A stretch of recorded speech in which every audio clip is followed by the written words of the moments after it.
Hi everyone, Mike from Soul Archer here. Little video tonight on the KTB, the Korean traditional bow.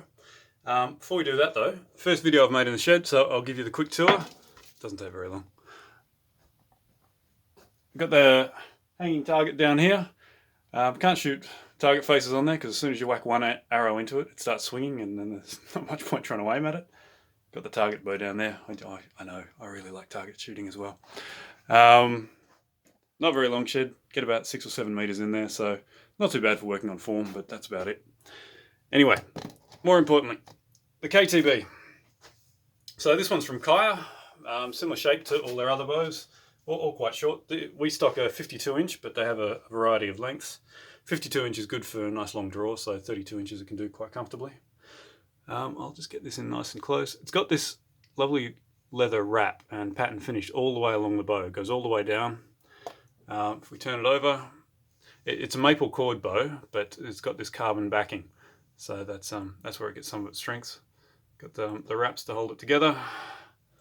Little sacrificial leather wrap here where the arrow goes past. You can see this one's scuffed here where the arrow's been rubbing against it. Though that's mostly my fault. I wasn't releasing well. Once I started concentrating on my release, that went back to being okay. This one's like I said, 52 inch. It's a 50 pound. They go all the way down to about 20, so big range, and they go up, I think, to about 65, so really quite high poundage if you want them. If anyone, I can't read these characters. If anyone can, I'd love to know what they say, so put it in the comments. The strings from Kaya have this multicolored serving on them. Now, it looks pretty, but it's actually quite useful. I've put a knocking point on this one now, but before I had it on there, I was experimenting with where to knock the arrow, and so I was moving it up and down, and the different colours give you good reference. So I realised that in the middle of the orange gave me the best shot, so that's where I put the knocking point. So we'll just string this up now.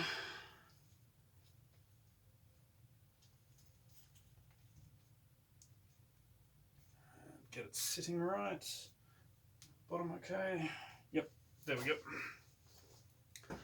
So, very short little bow. Doesn't weigh much at all. Probably, I haven't weighed this, but maybe 150, probably I'd say less than 200 grams. Get a nice long draw on it. So it just doesn't look like it should do it, but it just kind of keeps going quite comfortably. Very, very low brace height. This one is just a shade over 5 inches.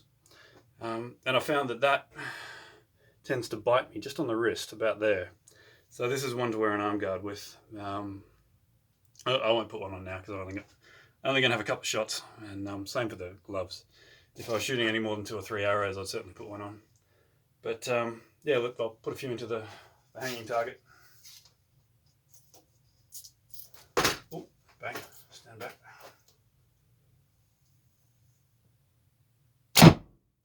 So that feels really, really nice. Some bows have got a big kick to them, but this one really doesn't. It's quite smooth. I think it's probably because the limbs just don't weigh very much. There's not much in it to kick with. So we'll see if we can whack that other arrow. Oh, I nearly got it. Anyway, oh, actually that's starting to sting now. Put that up close. Maybe you can see it. I don't know if that's going to come up very well. But yeah, that's only a couple of shots, and it's really got me on the wrist a couple of times. So definitely worth the arm guard. Fingers, well, they could probably handle a couple more, but much more than that, and I certainly want to put the gloves on. But that's it. Korean traditional bow from Kaya. If you've got any questions, put them in the comments. I'd love to hear what your thoughts are. See you later.